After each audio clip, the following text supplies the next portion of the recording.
So starting with some of the logistic questions, I think something that several people mentioned was talking about timeline. So thinking about the age at which transitions start. And I know you mentioned that 12 is what you guys do at your facility.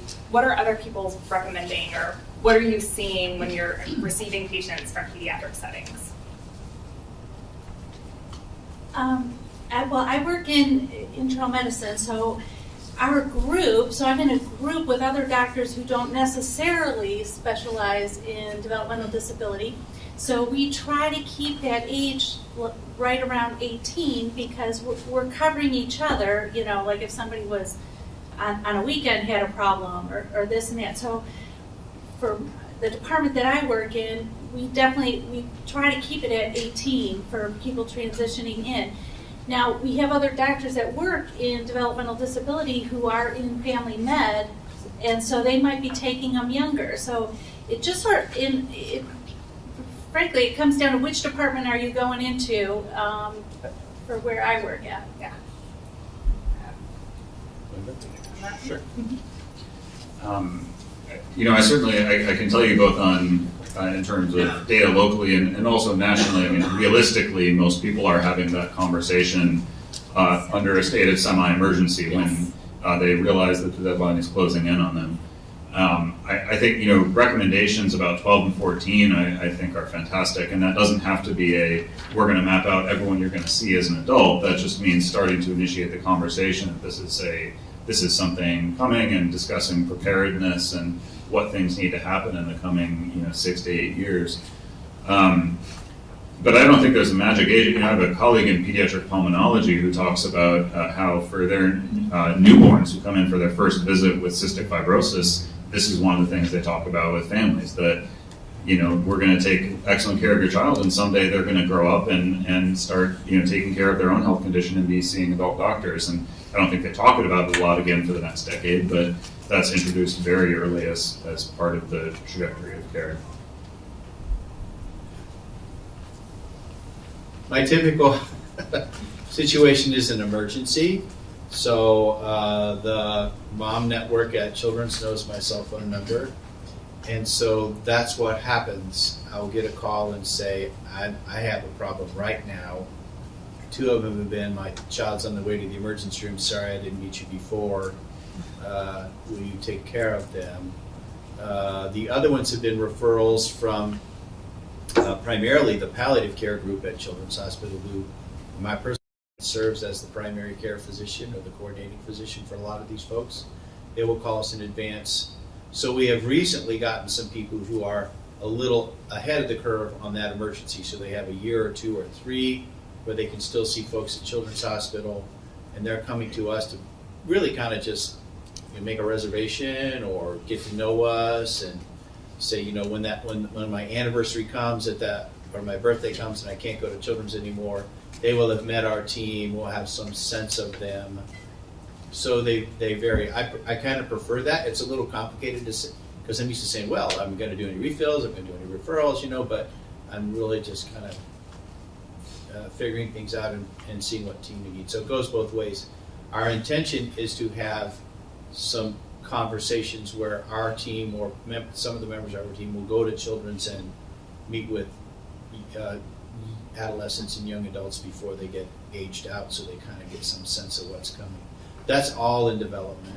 But so I've had both of those. Most of our folks, though, they've gone past their age limit and pushed out. So several of my patients are in their 20s, well, 24, 25, 26.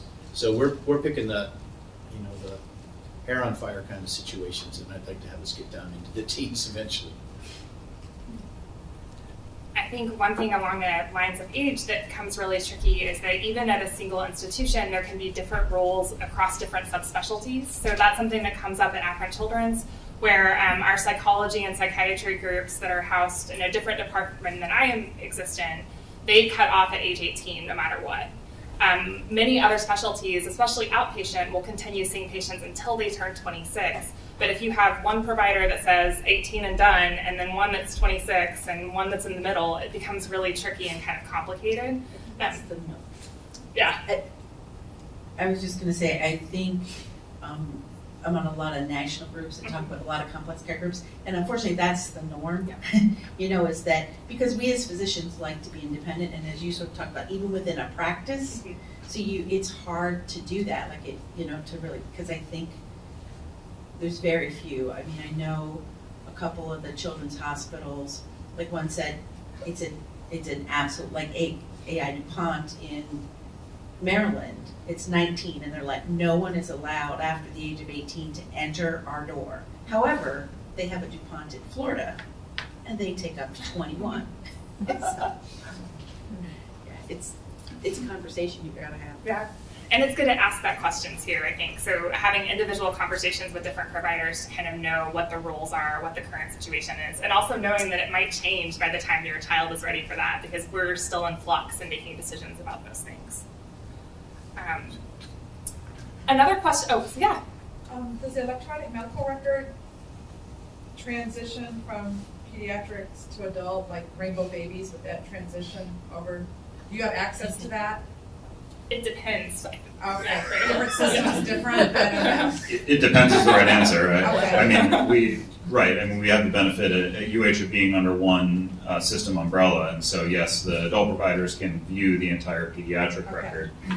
That doesn't, the stack of records was referred to earlier, and 18 years of EMR data is no easier to get through, and so part of what we're working to do is create a template that the family and pediatric team would develop together that sort of makes the current care plan clear to the receiving adult physicians.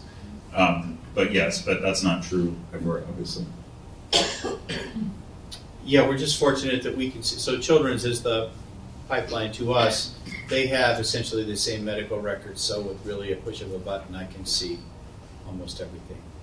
What we call them about is the stuff that's between the lines, right? The other stuff. What's special about this person, or what do I do if, or when is it a mild illness and when is it a go straight to the emergency room, stuff like that. I will tell you, when I think about the heart, I forget what your term was, the heart transfer, I'm completely against it for multiple reasons. I think what we will be developing I have a meeting with some leadership at Children's next week or so. We're trying to create the sort of never-ending relationship, because we don't have anybody who knows anything. Well, they might know something about it. We don't have any mitochondrial disease experts, right? And all of our genetics is shoveled over there. So there's a lot of stuff that we don't have, never will, and some of those departments are more than willing to provide ongoing consultation. Orthopedics for adults, fine, right? Some of the cardiac stuff, some of the pulmonary stuff, but I think a firm handoff from the previous provider is kind of a bad idea, and we're trying to work out how to make that work so that we can have virtual conferences, virtual interactions, and I'm never right. All I'm doing is trying to put together the goulash, and so I'm going to need to be able to talk to the pulmonologist, the cardiologist. So the heart transfer, I don't see that working for us.